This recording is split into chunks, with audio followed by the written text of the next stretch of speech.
ate abantu nga Abitex we promoter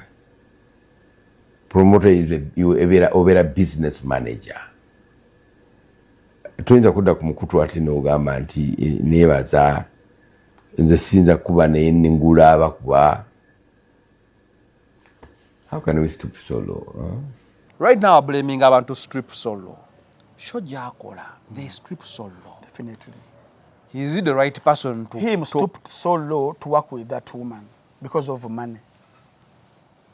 I don't believe that anyone who saw that man, we said walinga ali ku prime, ali ku radio, ali ku binsanga wanamizanyi as a playwright, as a director, ekitiba kyalina, even to talk nti to ayinza okubeera nga akola na muntu bwatyo.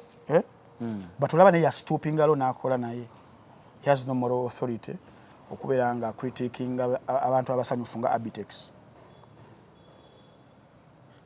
Abadde nga amusetinga n'atuvuma nga yeejja mu kamera nga ayogera kimu omunnyo naye nga yamuteekateeka okuba nga tutuusaako obulumi obwo buli psychological obw'okutuvuma.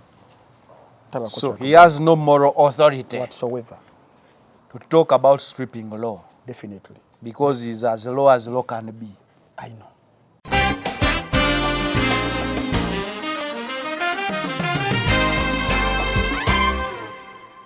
Ekyavudde mu bantu namwe mwakyerabiddeko.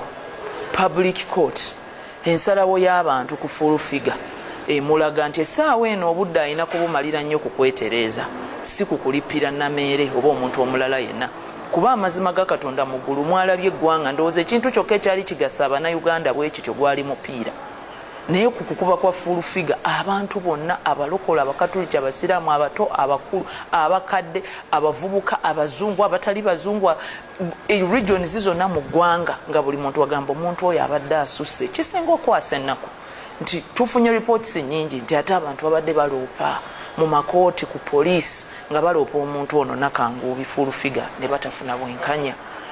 Kigambibwa nti amanyi n'okusanga bakomplainant ku zipoliisi n'abayisaamu n'empi n'abavumaavuma n'abapoliisi n'abavuma n'abalekaawo bapoliisi abakankubira essimu bali mu 15 nga bonna bagamba omuntu ono ajja ku poliisi n'avoola buli omu.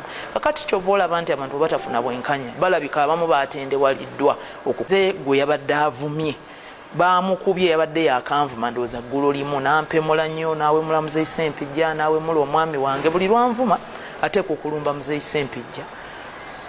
I'm sad for the act eyokulaba omukazi akubwa abasajja ababi. Ogambe what? I'm sad. Kampulire. Ngo omutima gwogera kirala. Ngampulire omutima musanyufu.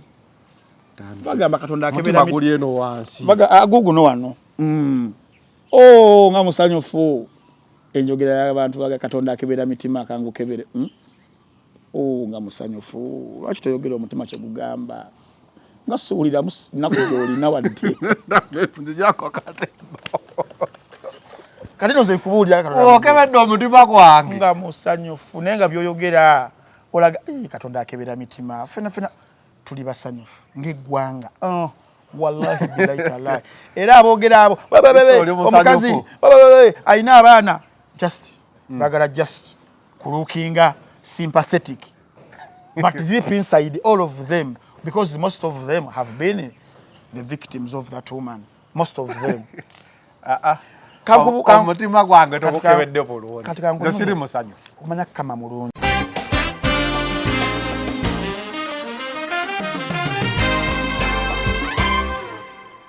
Kenawulidde ng'ogamba okujjamu zino engoye. Kati omusajja tambi mukabiddeko balunywa kube manchi bazibaita initiation gundi ezo ngawogamba rituals they initiate you tekubera ko bagwe Brian White obagwe Frank Antambi obagwe omwana abya kasimu. It is an initiation teri kebyo teri atasa dehumanize you. Yes. Kati bavude ku court saa 10 bajja tuka kiro Olwatu kachiro osaba yagenze ddamu. Jamu abakwata mwawo. Oyo akwatira ddala. Naye oba owulira oti oba oyagala jamu asigalenga akutte. Oyagala otuuke. Oyagala otuuke. Nze nyizo gamba senge kimotoka kifiirako wano mu kkubo waki. Olwede bagambye nti okomawo nga mwendo ogala obudde butambule mangu etuuke buche olunaku lala luche. Kati awo mu initiate. Yo wakyoloza ye bamukotte.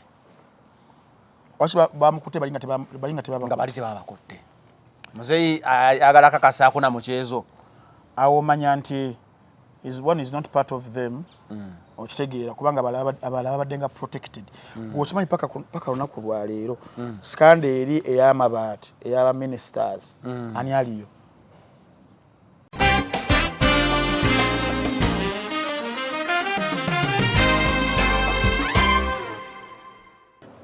Kati ensonga ebaddewo bali mu conversation bakugamba nti ono bali bamukutte dda nga bali mu baboda bagenda kumwocha amubataasizzaako ajja yamukubemu emiggo gye maybe even action ya wize ate yataasizza musajja wali abakumulekera bali kuba bali boss bakamu olaba ebibundo byalina already mu ka video n'omusaayi ogumuvaamu mungi compared ku Solibo. Webale nnyo kati tetumanyi ani yakubyani wabula kati omanyi nga bagamba nti gakwatidde mu kituli.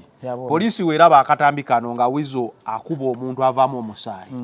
Kiringa bakugamba nti no bakubye wali omubbi mob justice polisi ne kusangawo ngezze ekwata gwabeerawo.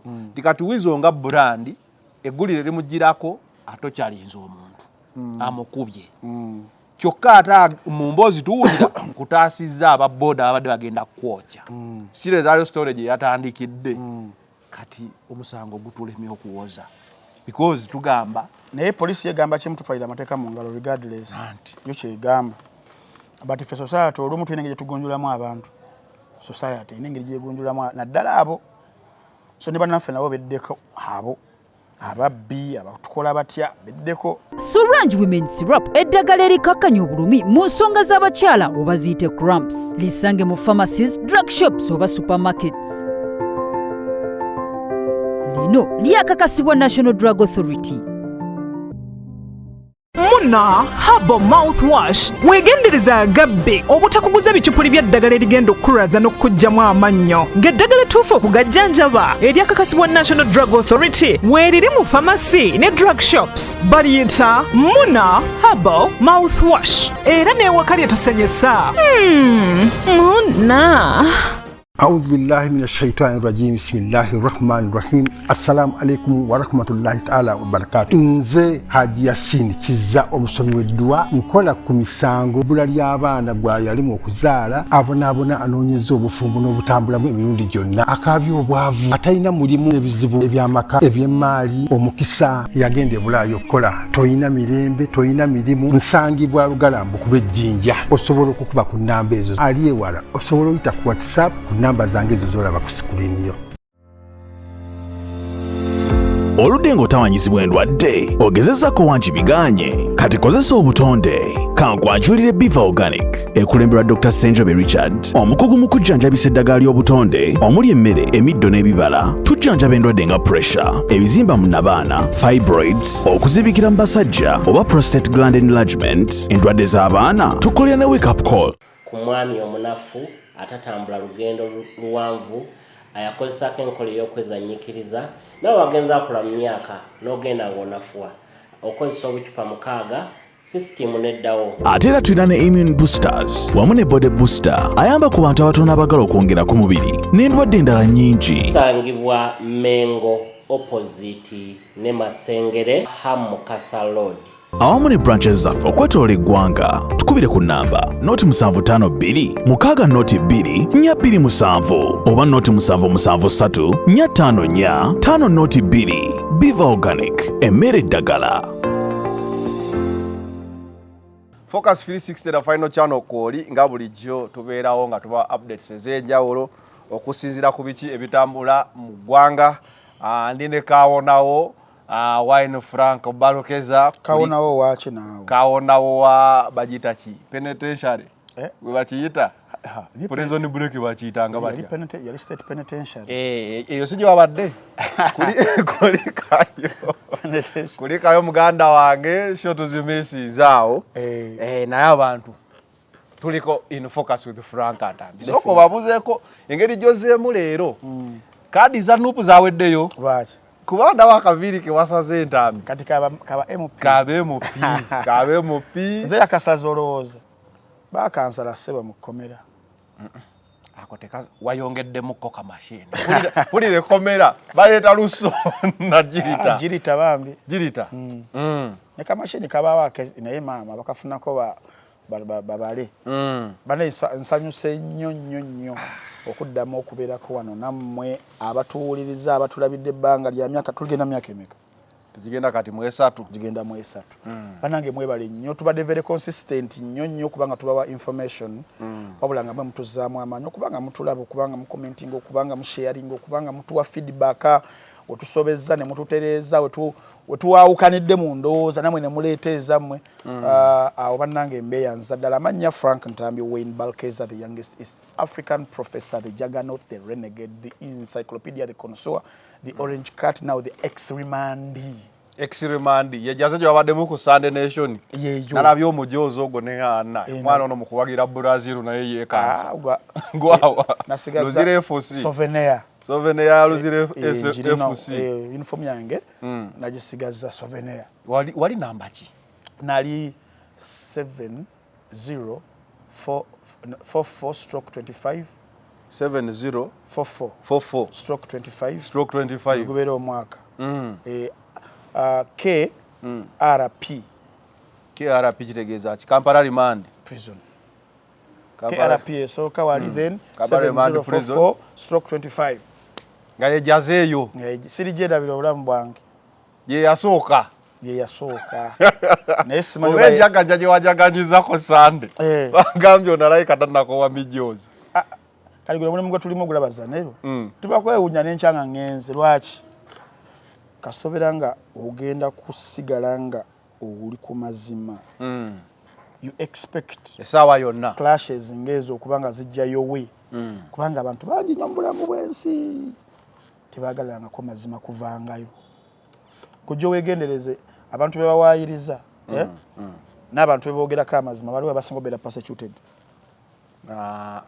be bawaayiriza tankidde mugumu abantu abawaayiriza abantu n'abantu aboogera amazima ku bantu kwaba ababiri aliwo gwe basinga okukijjanya basinga persecuting nga ayogera amazima ku bantu awaayiriza ne bagamba oyo twabamanyiire abo okitegeera bya social media nze kali omuntu najja nampayiriza bane n'okuseka nseka naye singa omuntu avaayo najja nanjogerako amazima naddala ku bintu nga bibi byenkola omuntu oyo abeera mulabe wange okitegeera mugjeewo nti ayinza okuddamu naleeta ekirala okitegeera so mulimu guno kyekyo ife abantu wetutyo wetuli naye kasa tubeera nga tubeera ku mazima ekyobugagga n'ekyokulwanisa kyetusinga okuba nga tuli nakyo kyekyammwe abantu abatulaba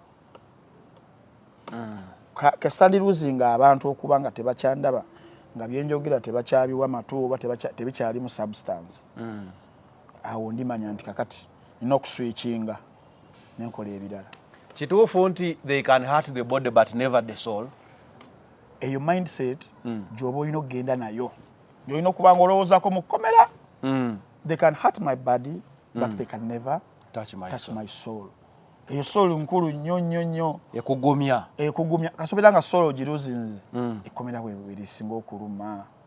werisinga okuluma naye wobeera nga wano tewali touchiti wano ne bakusiba myaka 10 oba 2 kyekyabeezayo Nelson Mandela myaka 27 yadde nga yalinanga windows ez'okuvangayo naye nga takola ki nga takkiriza because soul ye yali intact era namala n'avaayo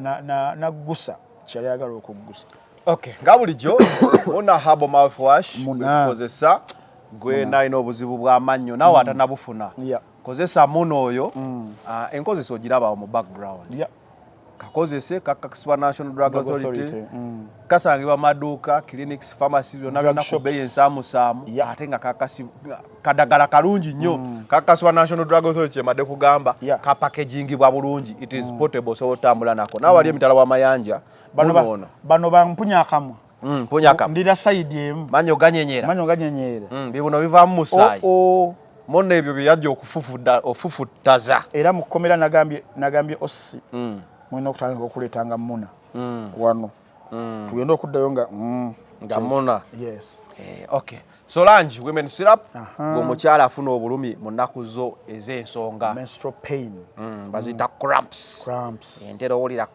cramps zinzita zabadde zikute Kimulaavu alayika yazze alina cramps kuba ennyumba Kimulaavu kozesa Solange women syrup Solange women syrup Kimulaavu agenda mukozesa atya gyali mu America eyo gyali mu offices zete ebintu ebiva Uganda Kimulaavu ekitundu bakyusa mwoyo nja kubuulira nga tugenze mu nsonga ze kati engeri Solange jajja mu firiini wano aliko paadi aliko pantirayina aliko ne kano ke banywa ak'okunywa alinawo akateeka kayingira pantirayina alinawo agiteeka paadi Kimulaavu giteeke watuufu togezaako atogifula pampa kamugambye sebo I'm not siri sebo ndi nnyabo akandawo kanzisa Kimulaavu mukwano gwange bambi Solange ebyajja bimala byonna ebyobulumi tobeeraawo n'ogamba sisobodde kukola sisobodde kukuba shows sisobodde ki Solange yajja okugoba obulumi obwo mu nnaku ez'okukyala Haji Yasin Kiza musomi wa dduwa gwalina ebizibu ebyenjawulo naawe osobola omukubirako ku nnamba eyo gy'olaba waliwo ebizibu ebimu nga olina okwetuukira n'omukubirako Haji essimu n'akusomera ku dduwa Biva Organic Dr. Senjobe yajjanjabisa ddagala lya butonde lyalina eddwaliro yekka eddwaliro nga likozesa herbal products ovudde ku kiliniki but lino ddwaliro kizimbe kiramba ajjanjaba endwadde zonna z'abawulidde bano bakadde nti amagumba nti ulcers ate omukazi family planning eno tenkolako yaleese herbal so Dr. Senjobe gendayo obe ng'osobola naffe abasajja kaweka pukolo kati zinagenza okuva eruzira emmere gye batuwa mubaamu chemicals tosobola kuyimuka tokuba saluti okay natukidde ku Biva yakuwadde obumala nampaka wake up call ne kanza okusa emisuwa wakedde kusabula bantu era ku lwokunaawo nengendayo nampa ku lwokutaano lwa mukaaga wafuluma bulungi mandi ali kukomera Dr. Senjobe wa Biva n'omukazi asinga obweru ku kooti yawo Dr. Senjobe awo Richard nampaka wake up call so abasajja abali eyo mwega ya musaizi emirimu temusabuza bulungi temusuka bulungi nnyo Biva Organic yeddagala now the animal already kakana the animal is available kati Biva Organic abagala okumanya obulungi ezendwadde azikolako bulungi nnyo kababire baana bato bano bandudde ku ddagala banange siwona awo naona Biva Organic yekansa so ku buli bulwadde wona sinus ezisimanyi nziira bano bakyala nti ndi lubuto naye mpanda wanda nina body fatigue amabere simanyi nyonsa naye tegajja awo naona Biva Organic asangibwa Mengo Hamo Kasa Road otunudde oti Masengero jalaba ekizimba batunda omwengo omuganda obagambe njagala Biva okiraba nga kyesimbye bwantogo muno watch naye gyali era mukomera wano just ekyali kibulayo internet nenga tawandi batusobola okubira nga tulaba films bulungi okuva ku muno wakyawo ne gwali eyo step number 1 nagamba abantu sim kati iPhone yange bagitwala police 16 Pro Max era mwabanda banga mungoberera ino 16 Pro Max eyo ngoginsigamu okitegeera ne kati gwagirina ate eno kijolina eno Android nesi yange ndi ku kibaluwa oli ku kibaluwa wafunye eyo ya M-Kopa kibaluwa mujanga iteka muko ku line oginziriza mu week osasola sato so sirina simba nange omulanga nkyagukuba simu ali ku iPhone downloading application yafe ya Muno Watch ali ku Android downloading application that is step number 1 oberengo oteka mu password yo joyagala email address joyagala okukozesa osasula emitwalo 3 credentials zokozesa ku simu zikuyamba bali ku TV abalina Android TVs downloading application oteka mu credentials zotadde wano ku simu namwe abavugira ku website www.munowatch.com films zo zibeera competitive nnyo buli lunaku ejjo video junior tade films nga 8 video uli tade films nga 4 jingo tade films mukaga video MICP njogere chideke video shawukana video jime video chimuli bona video zitwaba kunganya 15 bali oko kabaka savu kanyama films ezibere pya tuzitekayo ezibere nkade tuzikomyawo nga mwazi Messi nga mwazera bila tuzambaza kifananyi nga kirungi edobozi nga ddungi noberango olaba awamu ne family yo ne woberango oli weka Muno Watch yo nokuberango oli nayo wabula wegendereze abagezigezi abatwala ku Telegram ne babirayo sente tetubamanyi omukutu guli gumu gwa online baguyita Muno Watch kati buli omu atudde in focus with Frank Antami yes tulina ebibaddewo tulina ekya full figure enjocho gezalumye AI gwe yakubye baba AI yamukubye baba era namere yagamba AI yesi yeye tulina wizo manizo akedde kugunjula ababbi nyo babadda agunjula adda abonereza wizo wali tulina ebifudde ekyambogo mobs yes mobs balunywa bamunywedde omukuba atandika mobs nafuka principal walyo professor waswa balunywa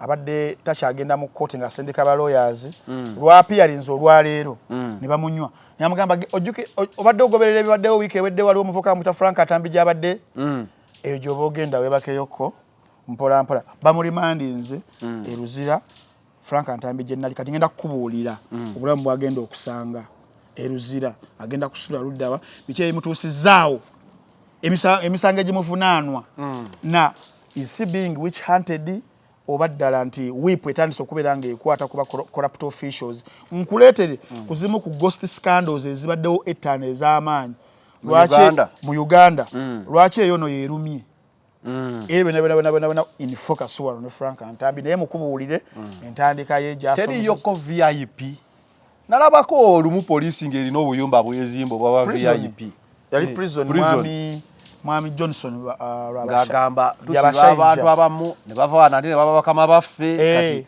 kati bakati oyo kulevo kwali sawa yonno so omulanga atafuuse minister omaje ebintu byensi bizibu abagenzeekaawo kati tebana babbumaliriza taata tebonnaggwa tegeza bagenda muwa namba yo enamba muzigabana waba buli ajja bamuweeyiye mutajja bamuweeyiye okay tutandikirewa abalunywa okay balunywa professor waswa olunaku olwaleero kooti y'ennakawaawo ewozesa abakenuzi ekigambo ky'abakenuzi kimpulikira bulungi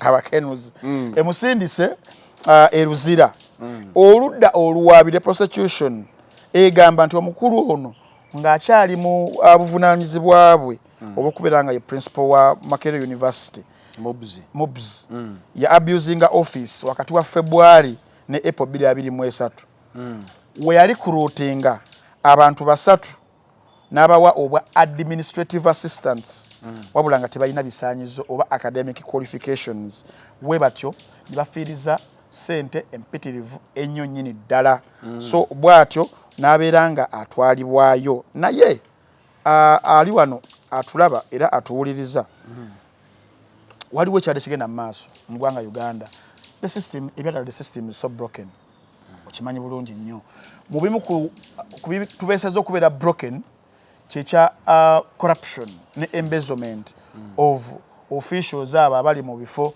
ng'ebyo ebya public service era ndowooza ojjukira omulungi nnyo 2024 twagezaako okukola match to parliament ne parliament twali tuddukira walaba emigozooba n'egyaliyo sente ziwutanyizibwa na biki byonna so bigenderamu ne abuse of what abuse of office abantu betuwa babeere nga batuukiriza obuvunaanyizibwa bwabwe okutuuka eyo ne bakolaga dibenga lye ng'embwa etunda omuzigo so omukulu ono yali tayalinga mu 2023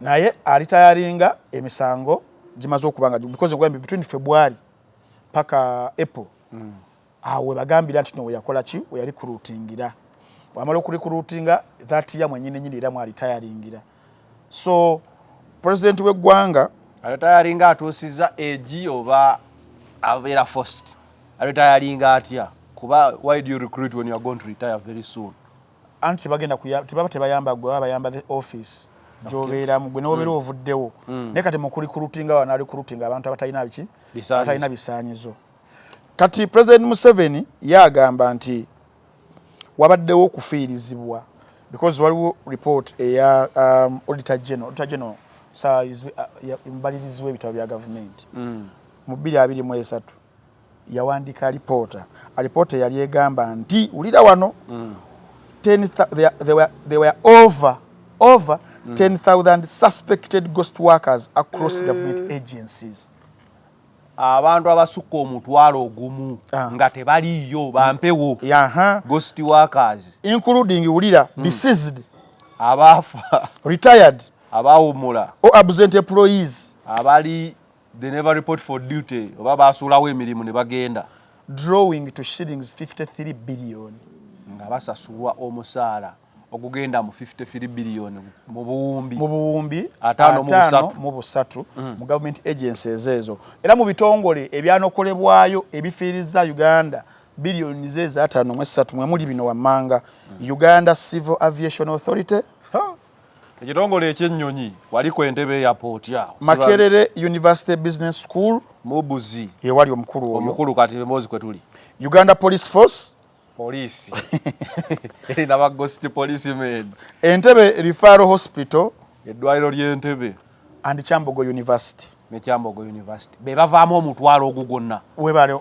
omutwalo gwonna okwambuka omutwalo aha audit eno okubalirira kuno kwa highlighting kye tuyita a systematic payroll fraud mu Luganda kibaddizeemu abantu bano abakozi ab'empewo nga basasulwa omusaala buli mwezi ne arrears na biki ne benefits nga naye tebaliyo kitegeeza oli asasula alina wabbira webale nnyo naye nga kiri systematic kiteeketeeke kiri mu system ng'oyinza obutakitegeera nga tekibaddewo ebbanga now kese eno eya Professor Waswa Balunywa olwono nga ye former MUBS principal bamwachoosing okurecruiting unqualified administrative assistants ono yaleeta abakozi oba ba administrator abatalina bisaanyizo bimala and UCAA officials failing to update payrolls leading to losses ez'enjawulo wakitegeera kati ensonga bwe yaliwo nga ripooti yakafuluma auditor general President Museveni directing a CID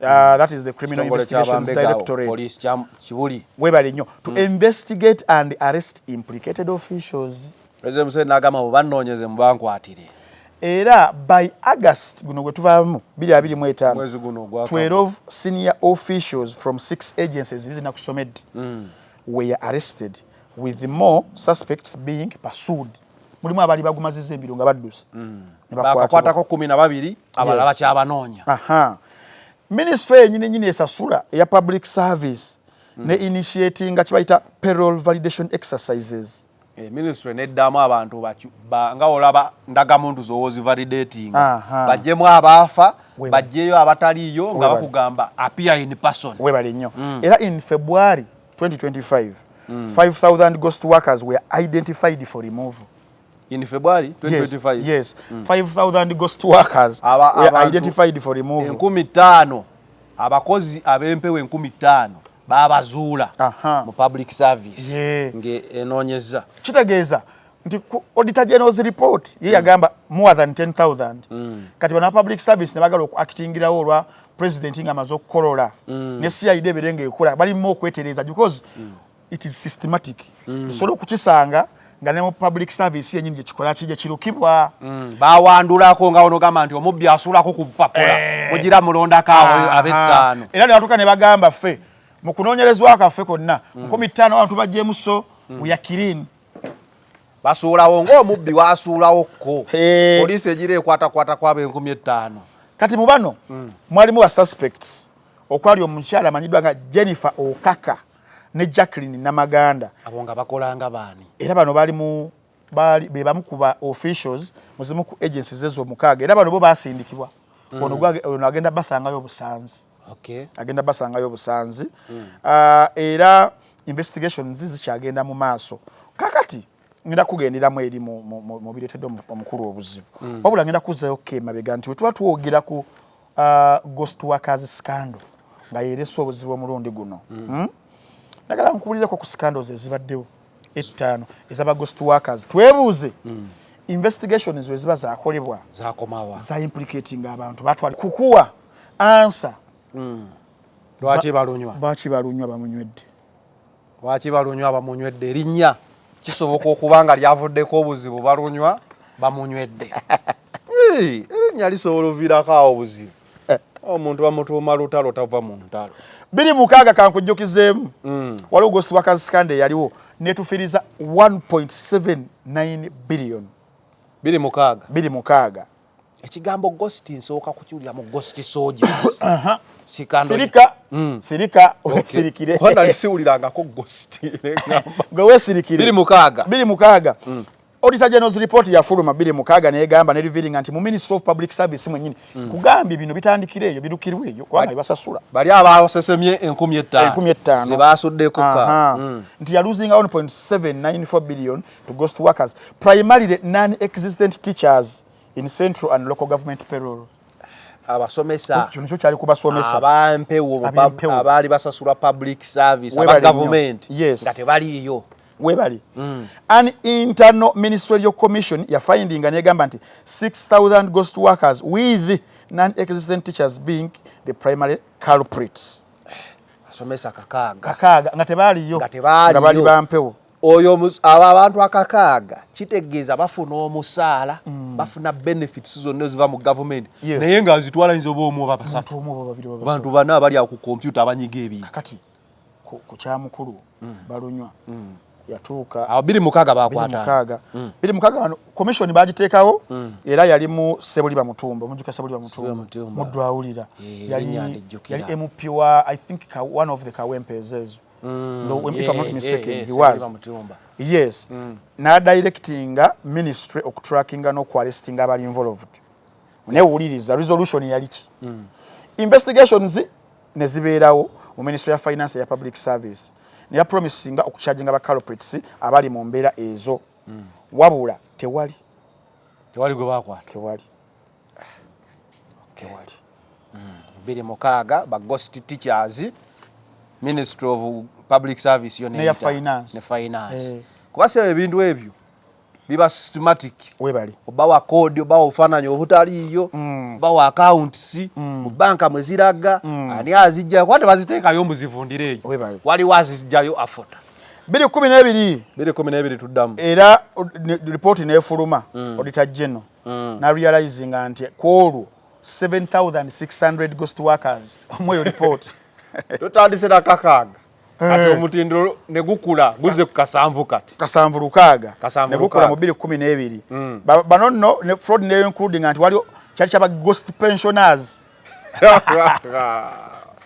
ebyo bya pension tebidi mugundi omo bano retired abo abera kale bagambye bawumudde kati wa pensionable NSSF eberenge baweri ninga ate no bakyasasulwa when you retired todamu kusasulwa olina kufuna kuki NSSF wali NSSF steva kuba retirees aba government tebafuna ku NSSF abo government yebawa ku pension NSSF yafero mu private kakati billions 10 zezabulwa ku non-existent pensioners 13 between July ne September 2011 ebiseera ebisinga nera emyezi July ne September myezi emekejo July August mu myezi 3 nga bakubye billion 10 nga bakisasudde abempewo mu pension eyo nyango okukubiramu olw'ensonga most times retirees baba bafa mangu wabera mu myaka gyabwe egiwommola kati bwafa tebamusangula mu listi bateekawo erinnya lyo n'omugenzi oweza abagenzi bo ngo basasulayo emyezi awo 3 kati soko ombuze bakwata abantu nanti era wogambye ogenda kutunya bulijje nkugamba wali 26 tebakwatayo n'omu wano mbudamu chimbuzi bakwatayo omuntu awo mu abo wa pensioner. Government promised to recover funds and prosecute those responsible, but no high profile convictions were reported. The recurring nature of ghost worker scandals are increasing. Tewali gwe bakwata 2012 kati wali emabega 2011 waliwo era scandal yaliwo ya National Drug Authority Ghost Health Centers. Bana naye manyirire gwanga ina sente National Drug Authority Ghost Health Centers. Omanyi kitegeezo manyi omuntu ayinza obiwulira nti ghost n'atabitegeera. Kitegeeza bazizimba nga tebaliiwo structure, bateekayo abasawo n'abakozi nga tebaliiwo, ne bateekayo ne supply y'eddagala gye baseegayo buli mwezi nga tebaliiyo. Obwo bubbi nno bwakukunala systematic. Weebale nnyo. Kakati National Drug Authority renovation every year. Weebale nnyo. National Drug Authority ya discovering 100 ulira 100 ghost health centers, not workers, just health centers. 100. Remember, 100 ghost centers means those ghost centers have work like staff. Abba ku structure nabba ne human resource. Imagine centers 10 nga teziriyo nenga buli health center olowoozeemu omwezi ebeerako katugambe ebeerako basenior doctor 2 webale nnyo ebeerako bannansi nga 8 ebeerako support staff yes kati kuleta ddagala kuliteekamu bitanda biki ebyo byonna babibba webale nnyo systematic yes why there is no way you can say there is a health center which you don't supply medicine kazino there is no way you can have a health center where we don't pay doctors and nurses webale nnyo kazino centers nga receiving medical supplies and equipment based on fraudulent paperwork contributing to the misappropriation of funds meant for health care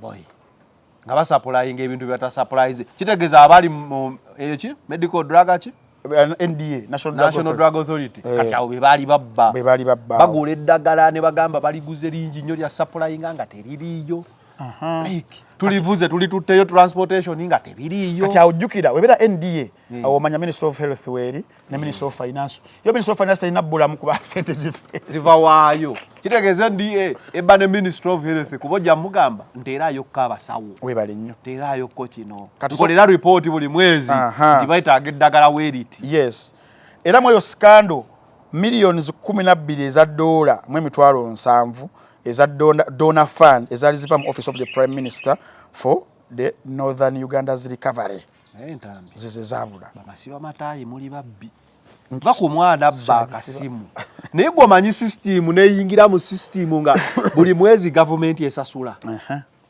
kati mbuza resolution ya tubye mafia nedda ndi mukutya soko dindeko kobuza ngoma yayo omanyi you have to be mafia okola ekintu ekyo kyagwa kitya Auditor General ya finding nekola prompted investigations but the Human Rights Watch report noted a lack of accountability for high level officials apaka lisaba zino Human Rights guniza for the 20 zikyakola naye wano mu 2011 yakolera abantu negamba okusinzira kweno scandal tulabye mu bantu bakoze eki abanene oloza sere zibiwa batono zino nga begambye babeera banene abali waggulu tebabakwata wadde nogwa wadde nomu lwaki balunywa bamunywedde buli bwenkubulira scandal nga nkubuuza lwaki olowooza balunywa nakizudde erinnya ye balunywa bamunywedde kati eno gyobadde ogamba eyiyo yali ya 23 ya Ghost Soldiers scandal awe tusobola okuwulira ekigambo Ghost Soldiers kati nnoffe mu buto twalowooza Ghost Soldiers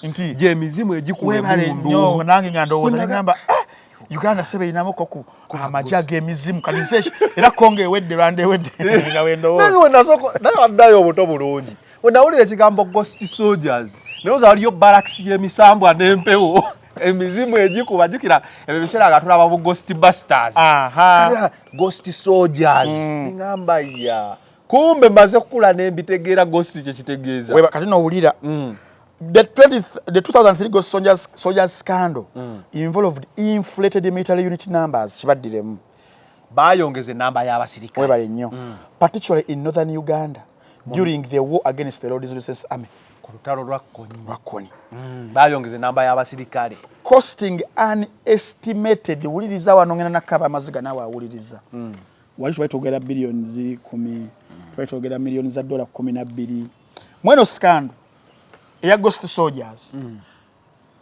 millions 324 eza dola anti kati over 20 years okumanya ebya Ghost Soldiers ate biralamu there is nothing as expensive as one officer omusirikale oba olina omugulira emundu olina okumuliisa buli lunaku olina omugulira combat n'okola changes kati omuyaye wakuyingiramu n'agamba alina ba Ghost Soldiers mutwalo that is nesente oziwulidde ziri sente nziwulidde naye ngezaako n'okulaba nti nno ekyo tekireka obulabe ku security y'eggwanga of course nga gwomanyi nti olina abasirikale naye nga tebaliyo bagenda okulumba nga tewali buli omu adduka si bye byasola gavumenti ya Afghanistan wano ebiwedde mu wiiki 2 Ghost Soldiers webali nnyo kati wano mwano scandal kya affecting military units ezali mu Congo ne mu Western Uganda ne highlighting a widespread payroll fraud in the military kya destabilizing eyo scandal kase yamala okubeera nga evaayo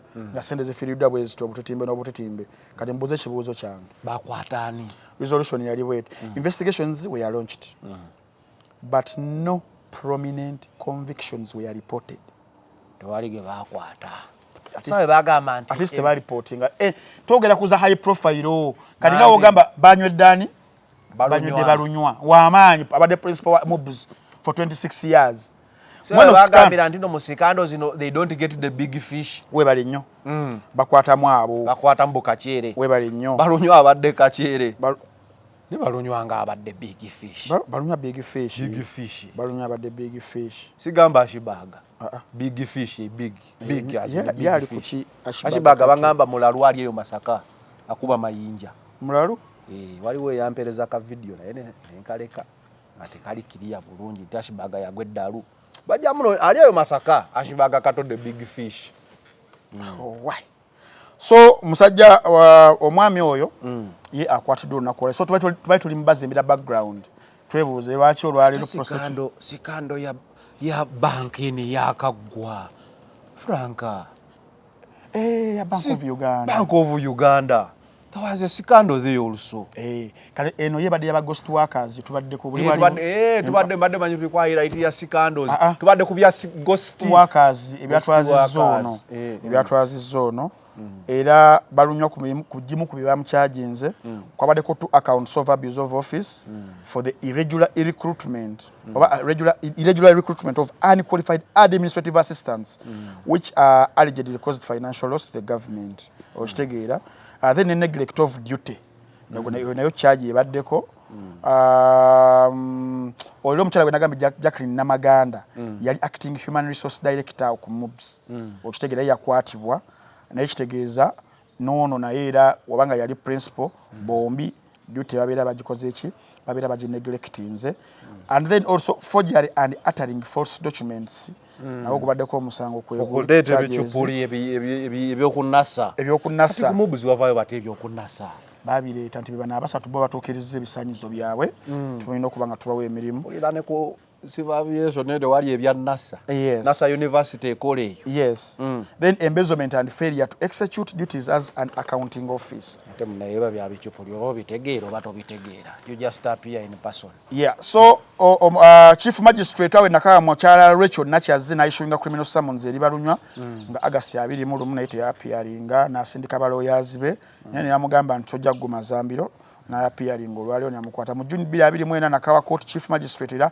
Emmanuel Baguma yasamoninga balunya soka appearing era naabuzabuza nadala ku forgery related charges musajja watu nagamba nti temujja kuberanga mukolaki nga mundaba lero lwakumeka lero lwakubiri andi wali wano nga bakuwa amagezi nti togendanga ku lwokutaano no ku lwokubiri tawonyi no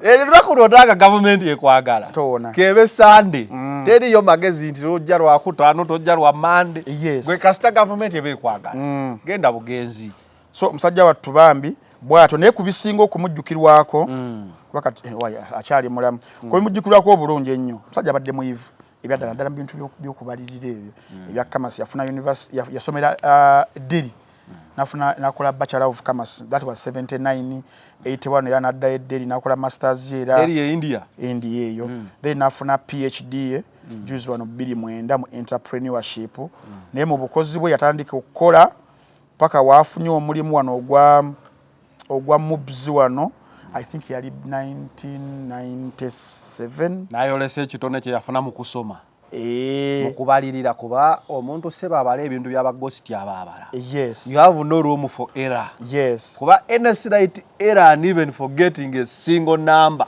oba owedde kati amagezi ate munagafuna ne mukakosesa bubi to your benefit emakerera we yaliwo era nga yali dean of faculty eya Commerce kati mu 97 yali instrument enyo mu creating MUBS eno we bali ba margins nga bagasse National College of Business Studies yaliwo ne Faculty of Commerce Makerere bagatta era ne bamu appointing first director that was 97 paka 98 we bakyuse ekifo ekyo nabiranga taba director wabula abira principal kyabaddeko paka 2023 contributions zibaddewo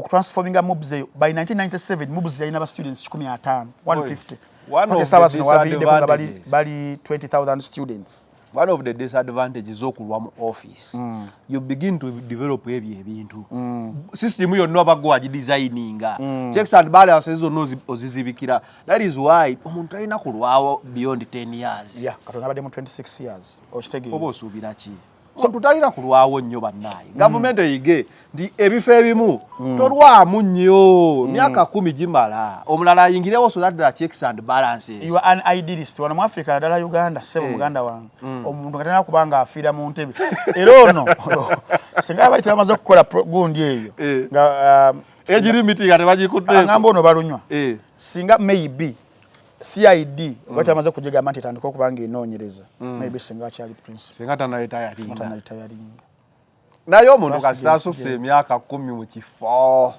aba atandise okumanya Africa ogera ku Switzerland ogera ku Africa ogera ku Bufaransa kati ebintu nga bino omuntu can't serve for 27 years 20 years ng'olyawo mu kifo kimu teryako kyekinga otandika oteekawo ebintu byo gaba gafuuse makago so balunywa sorry osobola owoza n'okozesa amagezi ge wasoma n'owoza tomanya basobola bamuwayira yogera ko muzeeyi balunywa so omusajja mukulu gwe twogerako sajja omukulu tolyogera bwogezi ng'ayita ntambi sajja omukulu yagenze kusula wosula PhD osula nayo soko nyumize kati agenda kuki kati awe mbadde njagala kati bamusindise leero sawa zibadde 3 sokumacha essaawa zino akyaliwo ku kooti kubanga waliwo alina okulinda paka kawungeezi paka buli omu bamaze owulira ensonga ze basooka ne babaleeta bwe ne bakuzizaayo mu kaguli awo kati wabeerewo be muzze nabo ababaze opulidinga for bail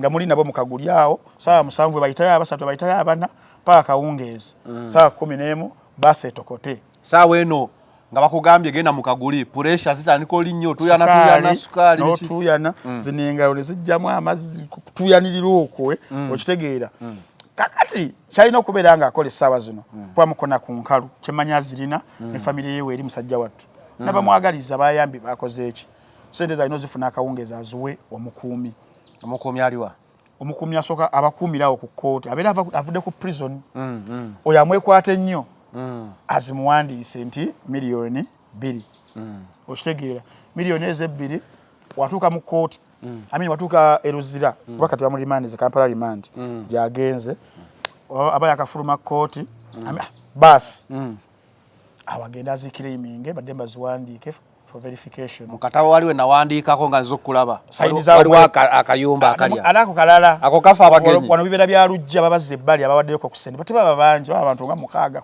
kwana abasinga tebawana sente kati ono ayina bazimuwandiikire then enkya bagenda mukolera account eyange yali 844 account number yo baziteekeko wagenda okubeera nga kwagula chapati agula ne kabalagala bye ebitundibwawo chapati ne kabalagala then n'amenvu ne tray n'amagi gabeerawo then ebirala jaba bitumya in the due process muceere biki kati ye munene agenda twalibwa direct ekitegeeza buli babeera bakutwala mu kooti kyamakulu nnyo okubeera mu kona enkalu nnyo wakiri beerako n'ekyekumi wakiri kuona atandika kikuyambira ddala ekyekumi ekyo kati engeri gyali omunene bamutwala mu wadi 8 chairman oyo chairman w'ekkomera natuuka mu wadi 8 nina ke nawulidde ng'ogamba okujjamu zino engoye kati omusajja tambi mukabiddeko balunywa kube manchi bazibaita initiation gundi ezo ngawogamba rituals they initiate you tekubeera ko bagwe Brian White obagwe Frank Antambi obagwe omwana abya kasimu it is an initiation terike ebyo teri ataasa dehumanize you yes kati bavude ku court saa 11 bajja tuuka kiro olwatuuka kiro osaba yagenze dda jamu abakwata mwawo akwatira ddala naye oba owulira oti oba oyagala jamu asigale nga akutte oyagala otuuke nze nyinza okugamba senge ekimotoka kifiirako wano mu kkubo waki olwedde bagambye nti okomawo nga mwenda oyagala obudde butambule mangu etuuke buke olunaku lala luke kati awo mu initiative alina billions and billions of money asomesezza abantu bangi nnyo ne bafuuka bannaggwano mu ggwanga ayinza n'okusangayo be yasomesaako era agenda basangayo wali bagenda soka okumugambirawo kati batukumisa obusajja bonga tebumanyi profile z'abantu buno obusirikale tebumanya buno gwe balunywa tebusomangako wabalunywa tebulina smartphone tebulaba TV bo omusiba abamusibe kibuyamba obutabayasinga treatment eberenga eri fair training bagikola nti anaakuma abasibe bakufuulanga oli primitive webale so that you don't profile anyone nti ono omuntu nyanogamba ono iwe nani nti bantambe mbadde nkulaba oli fan tusobola kumpisa bubi okitegeera balina training eri gye bakuwa bakujja ku byensi webale kati gugubule kuleetera oba olaba musibe webale era nature yaabo obusajja n'obusula mu kkomero omwo okitegeera tebabuwa smartphones butube kwegamba tekakumanya ate bwana buto obeerawo bwana buto nnyo na utunulyangamba kati bo bukwasa mpisa kati wano mu kutuuka bugenda mugambira wali waliwo akasenga awo akasoka ku PCA awo ketwambalira meters ntono awo babawo eddakiika 2 okukyusa engoye buli omu kati ezengo bamusoka ne mweyambula mwena bamulinga 40 bute kati buli omu najjako engoye bazikwata abasajja ne beeraga amaanyi ani yagendako ewa biva omukadde n'omuto teba kuswa kati ne baleeta engoye engoye zo tuzisangawo nga ziri awo ziri mu ttaka nga ziddugala waliyo ndino bw'oyambula mangu osobola okwambala mangu nanti era kati the faster the better kati wabera ng'oli mupya obeera weekomomma n'okweyambula otya kati wano mu uniform zino mulimu abajagujagu bana bagenze kulima okufuna beyiro yaba amanyi era yangoye nakebera mwawe tali njulifu nnyo kati goba okyensimbi okyekoloti olibo bakulekerawo bituli zola in the first place baza bituli leka dibali bagwa okufuna ezirimu akatuli akatono polisi yebikubamu prison initiation ekubamu ebituli mu uniform kati balina oba gye basuubula enkukunyi bazira nkukunyi what is lice enkukunyi yezo siaka zo zisiibulwa zikola ki bayinza oba balina laboratory nawulira balina ekinnya kye basuulamu ebigoye ebyo n'ensanafu ne basuulamu kati mulindowooza balina laboratory eyo ekuza enkukunyi nga baba bagamba nga uniform ezo bazikubamu ompisa obuyisa obwe bati namugendamu enkukunyi teri etabamu zannuma senga si kamera nali kulaze wano oba laki ziruma saidi wano omusipi wegegatira wano ezisoka nezikulumirawo ate enkukunyi zikuluma towulira olaba bulabi ng'otandisa okubutuka oba buluma butya bukusiiriza n'otandika okwetakula kati mwami w'ekitiibwa muzeeyi balunywa alina okwambalako kweyempale n'essaati asooka atwalibwe mu waadi tegeeza ebintu by'okuyita mu kooti bwe baba bakuyise mu kooti kyoba osooka okukola shevinga sala enjala n'enviiri zisase machine n'enviiri kati mwami kakulage ekifaananyi kya mwami balunywa n'enviiri ozisala aba yagenze nga yasaze ezize taba na buzibu tebajja kukusala ne bagwa ku nze nga machine yekusaze kankulage ekifaananyi muganda wange ne bagwa ku nze ne gana amaviiri mwami balunywa ndabye enviiri ze taata kankuuma empisa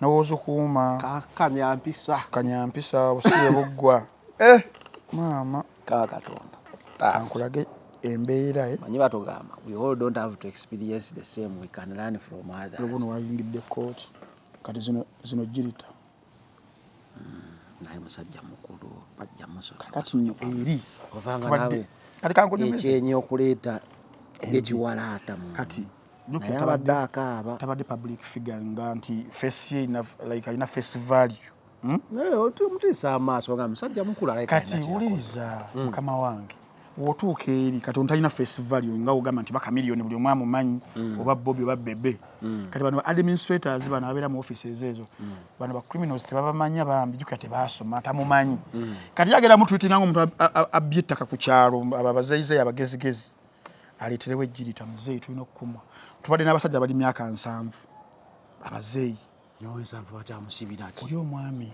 eyali omwami wa Mary akyambadde kira sikando gye yali munakyerage tubadde naye akyaliyo kati ono ejjirita bayamulumyeko dda nga bamuniko buno obuyi buno obw'enkoto yanguwa bakakuba ku nkoona ng'oba ogaanye teri budde teri kumala budde ekiyinza omutaasa ng'essimu ekubiddwa mangu nti waliwo gwe tuleeta mumutreating ewemuti abagenda ba administrator yagambye entambi byoyogera ebyessimu tebikola appearance yo katolaba nga bw'oli bw'otyo nange bwendi nze bandabira ddala nga ndi kisaati tebagamba omusajja oyo tayaze mu suuti naye entambi yaze mu suuti alayika alinamu kawogo kati ng'otuuse mukomera ali kutuuka mukomera oza bakulaba babeera bameka obasanga bwedde beggayidde bali mu waadi tebakulaba ngeri gyozzeemu bakulabira mu uniform ng'omusirikale ono abatwala abaamanyi ate abaaba banyi yaggula obuguzi waadi ne bakukasukayo taddamu nakukubuuza no okitegeera kakati yeyo embeera gyagenda obbaamu akantu kano ak'okukunama ng'oggyemu engoye ne bakukunamya katuufu kali mu apa kali erimu bakafulu wano Kampala mandi biba bikyali bikyali bakujjamu ngoye bakkebera tolina kyozze nakyo basente oba biki ne mweyambula n'oteekamu tegeeza ffe abaasomera mu kisulo tekitiisa nnyo kuba otwanaaba nga ffennawo omulundi gumu obubalenzi 5 ne tunaaba omulundi gumu ne baboola tekibatiisa nnyo twambalira ku kisaawe kali ako kunaba kembadde nti ampulira agamba okunamira ensi bwoti omusajja omukulu ba amazzi balunywa ki ye wakyoloza ye bamukotte bamukutte bali nga tebabakotte muzeeyi ayagala kakasaako na mukyezo awo omanya nti one is not part of them okitegeera kubanga abalala badde nga protected gweokimanyi paka lunaku lwaleero skanda eri ey'amabaati ey'abaministers ani aliyo ani gwe batwalayo twalayo kaoba agirensi nanduutu ne bavaayo mangu ne bamujja kuba naye kati bisaba zino biri luddawa if we follow up katono atwaliddwa naye okusinziira nze ku bimbadde ndaba bimbadde nsoma okusinziira okuvayo byatandika nabagamba the man might be politically witch hunted wabala contribution gyakoledde education system na bichi byonna mobs developing wadde aluddewo emyaka but mobs as evolved gambia gisanga ina abantu 15 yahanekana abantu 15 150 wana bali mu 20 plus 20000 kiraba so bingi byakoze but at the end of the day there is no excuse to mismanagement or abuse of office, corruption and embezzlement, but the challenge here is lwaki mulimu ebyana ki agaana. But that is the system. The system has ebyana n'agaana, which is very wrong. Yes, twali bade basanyufu singa prostitution everything ekina intact ekimuluma n'agendayo okitegeera twali bade basanyufu, but then okibeera nga wenzi kusomedde ziri scandals ako n'ebirala nga bibadde nga biyita buyisaawo, then that kind of selective prostitution ebeera mbi. Okay, balonywa kankukubireko kano ko Masaka, chairperson of disciplinary committee, four figures nightmare, one ladies army, Her Highness, Queen of Taksin Maksado, Madam Silencer, the best chairperson disciplinary committee of all times, Mototo kutoka Masaka, a relative to Jet Li, and of course, a stepsister to Jack Chan from another mother, the untouchable, the unbogable, four figures mind restore factory software. Of course, she's the first woman in Africa to reset full figure in her right state of mind. Ambassador of the Chinese Kung Fu, the conqueror of full figures empire. Her name is Mchana Sobgana Mary Justin, Mutoto kutoka Masaka. What a brave woman this is. Tambi. Sebo. VAR. VAR. Buli omu yabitegedde. Yeah. Yakubiddwa. Ekisooka. Yeah. Nakalaba incident siwana ezigatta Abannayuganda. ziringa 2-3. The most recent one ebadde ya Uganda Cranes wano. Difference ezo nazo tubadde tuzitadde wali ku bbali nga tugenze ku Uganda Cranes. Naba incident ya Alien Skin Palaso we tudda mu level eno. Alien Skin Palaso. Then nzizemu okulaba nga kino kye kigatta abana Uganda. Obutambi. Mperezayo wa NRM akakusaba wa UPC nakakusaba. Pozi yakatambi twasemba kani Gloria Bugi. La Shani Rips. Sakasaba kalai kateka atugatta. Kenasemba yo kulaba ko kali ka Gloria Bugi. Gloria Bugi. So owulira otya muli ebyaddala kati ku kyakugasse n'abana Uganda ebimu ku byenzize nabyo okuva mu kkomera kwe kubeera omusajja ow'amazima n'obwenkanya saagala kulimba banna Uganda nti saasanyuse nasanyuse nkyasanyuka ndi musanyufu ntegese omukulu ku lunaku olwokutaano tambi toyinza mpita katambi wakalabyeko ko kugamba ke wasanyukidde walabye ku nsamba gerezo what was making you happy there nti finally mukama katonda w'abalamu teyeebaka. I was extremely happy. Nze nkugambye olunaku olwokutaano ntegese akabaga okuyita ffenna basanyufu bannange ekikola kyo kiraba kino ono mama wa muntu nakazadde wa ggwanga ojja wessanyu essanyu wendijja nze mbirivingira mu kintu kimu mu nsi kama Queen Kama kutuvala Shiba simuvaako Queen Kama kati kama eyo erina engeri gyesasula ogambye ekikolwa nakazadde w'eggwanga maama wa ggwanga teriyo ba victims be nga bakyala babuvunaanyizibwa banakazadde b'eggwanga batadde mu mbeera eyo bwetyo nga even much worse abali innocent nno nkagattako nti olina olutalo ne Frank Antambi nodda ku maama we nodda ku mukyala wa Ntambi nodda ku jjajjaawe olina olutalo ne Kasuku nodda ku jjajja wa Kasuku nga we yamuyonsa olina olutalo ne Zubeeda nodda ku bbaawe n'omuvuma atabiriimu n'omuwemula n'omugyamu ekitiibwa kye ku buko gyajja omwana ow'obuwala ku ssomero oba gy'asomesa oba ku mulimu gy'akola n'afuuka ekisekererwa ne yeeta mu bulamu. Bantu bangi nnyo essaawa zino omukyalo oyo baakosezza nga damage ezabatuusizzaako tewali kiyinza zijjawo. Omuntu naakubiddwa atwalibwa mu ddwaliro n'ajjanjaba bulungi n'akomawo. Anti naye ali ku katambi abaana be bagenda kulaba kati olowooza abaana be balowooza ki nabo bagamba we tulikula tuli kuba aboono. Abaganda bagamba guluma yaguzza enjoka terumangako kkundi. Enjoka eruma kkundi teruma bantu walala wonna. Enziku yeetaluma kkundi eruma gwaguza. Abaganda bagamba eyeeweeza omumba.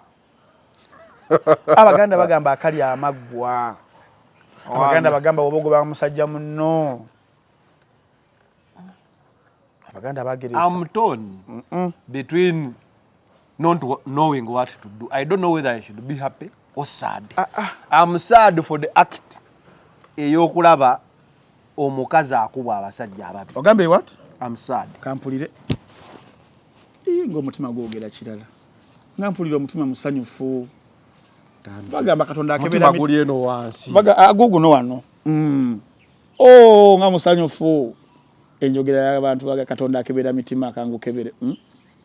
Nga musanyufu. Lwaki toyogera omutima kye gugamba? Nga suulira nnaku gy'olina wadde. Nzijako akatembo. Kati nze nkubuulira Katonda. Okebedde omutima gwange. Nga musanyufu naye nga by'oyogera olaga Katonda akebera mitima. Fena tuli basanyufu ng'eggwanga. wallahi billahi taala era aboogera abo omukazi ayina abaana just bagala just kulookinga sympathetic but deep inside all of them, because most of them have been the victims of that woman, most of them. Omutima gwange togukebedde bulungi nze siri musanyufu okumanya kama mulungi okumanya lwaki tolina kuntunulira mu kifaananyi kibi lwaki nseka lwaki nnyumiddwa lwaki ngenda kukola pate ku Lwokutaano okusanyukira okwongera okusanyuka. Waliwo omukwano gwange yampeereza kuleetisa 25 waliwo yampeereza ekisambi ky'embuzi ku Lwokutaano waliwo yampeereza okuno ngenda beerawo ndye ku pate tugenda beera wano genda beera wano yennyini tulaba ow'ebidongo wuyazi ate abitaddeyo lwakubiri ab'obutebe baleeta bateekawo firimu ne movie kola ejja kujja wabeere kigenda bba kijjobi ku Lwokutaano okusanyukira okukuba okutimpula okufubutula okuggunda omukyalo oyo omukazi oyo. Lwaki ng'ensonga 10 nga tezifaanagana ezikuleeta essanyu ndaba oba neezaalesa bannayuganda kuba okebera ku social media olaba nga bannayuganda bagamba ekimala kimala. Nze ensonga esookera ddala olwentwaliddwa eruzira yasanyuka yakusanyukirako nnyo yasanyuka n'akola vidiyo nga 10. Omuntu akwagaliza okkomera aba akwagaliza ntaana. Kati nze wakiyagala nsanyuke ntambi oli mutuufu. Ensonga ey'okubiri waliwo olunaku lwe baakuba His Excellency Robert Kyagulanyi Ssentamu ebyakakkanisita ebyali bano e Bulindo. Sajja atunga ali mu bulumi obuuma muvumira ebisambi yenna omukyalo oyo yagenda ku National TV ew'omunnyo n'agamba baakubye katono singa baakubye ku mutwe. Nze ng'oyagala ntambi bane tubeere benkanya nze musaasireko okyawo agamba two wrongs don't make it right. Abaali byabwe wrongs niwe zinabeera 10 oba 10 tujja zikola nga zonna wrongs to making right emu whether mwagala oba temwagala. Yagamba bakube ku mutwe amagulu bakubye katono omuntu we bamukubira ku ggulu n'ogamba bakube ku mutwe oba omwagaliza kufa. N'agamba ali mu katemba kati naye ali mu katemba n'agamba yo diversion naye ali mu diversion. Okitegeera omukyalo oyo abaana b'abantu baavumye ne bamuddiza n'abatwala mu nkomyo. Poliisi yagambye terina misango gye muloopye ekakasa poliisi oba yabadde ekola PR. Manyi byanjawulo poliisi ya Uganda wano mwami Enanga yatugamba nti temulengera akali eyo waboba si drone kamunyenyi byagala nzikirize oba okitegeera. Omukyalo oyo natakomaawo tuba ne indifferences n'abantu okusoowagana mu ndowooza ne tuyomba kyabuntu. Lwaki oteekamu abantu abatabiriimu nti yes olina otalo ne Nameere kyekikuumisa bbaawe sajja tayogerangako tali mu public gundi takolanga ki n'omuvuma n'omulebula n'omuwemulawemula nodda ku baana be nodda ku taata we bamulanga Kisempejja ow'ekitiibwa bamulanga si Kisempejja yali abyani yali akubyani yali avumyani n'omuddako oba okitegeera. Omukazi oyo she's one of the most saddest people I've ever met, I've ever known. She's the saddest in the real sense of saddest, that where or when someone is happy she feels so bad. Okitegeera kati nze oyagala bannange nnimbe bannayuganda nti nalumiddwa kuki ate nze nalumiddwa ekikolwa kino kyalumye olw'eggwanga tunatandika amateeka tubadde tugatwalira ku mumwa anti naye nga abadde agatwalira ku mumwa ng'akosezza abantu bangi bano bangalo olutalo oba olutandika omanya gwogendako webale nnyo olutalo yalukola atya kati Zanero tubeere benkanya nawe Zanero ntambi kati mbu nakuwale